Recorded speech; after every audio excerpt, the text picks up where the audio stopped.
the same spam filtering that Hotmail uses. So meaning it actually does look at your sending reputation. It also does look at your content as well. So I would recommend following the best practices, like making sure you're authenticating with sender ID, signing up for feedback loops at Hotmail to reduce your complaint rate there, because even though you may not have Hotmail users, you may have Hotmail users that are affecting your spam folder delivery at Outlook. You may also want to look at your your volume. So is your volume consistent, or is it kind of scattered throughout time? You may want to look at ways you can actually make that more consistent. And then additionally, like I mentioned before, tools like Return Pass Campaign Preview that you can run through, we can show you content or keywords that are being flagged by the Outlook 2010 content filter.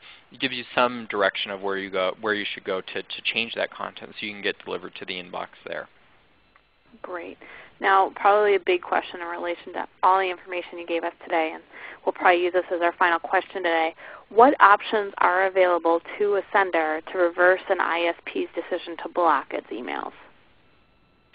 Great question. So I would really say the most important thing is to monitor your reputation, find out where your problems are occurring, and then fix it. I mean, it sounds easy enough, but I see a lot of senders have no clue about what their reputation is, where their difficulties are. So do a little bit of homework. It may require you to contact your IT department, find out what your bounce rate is, look at your bounce logs, determine if you're being blocked, and typically bounce logs will even have a URL or reason code in there.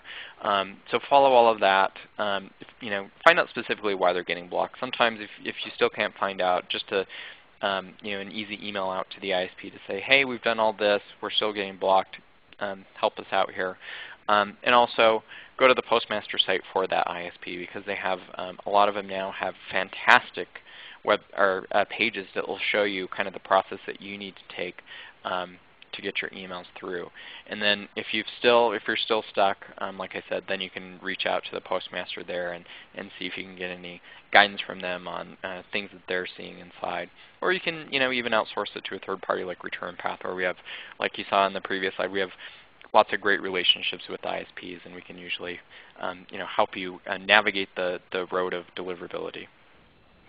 Tom, I want to be respectful of yours and everyone else's time, but do you have time for a couple more questions?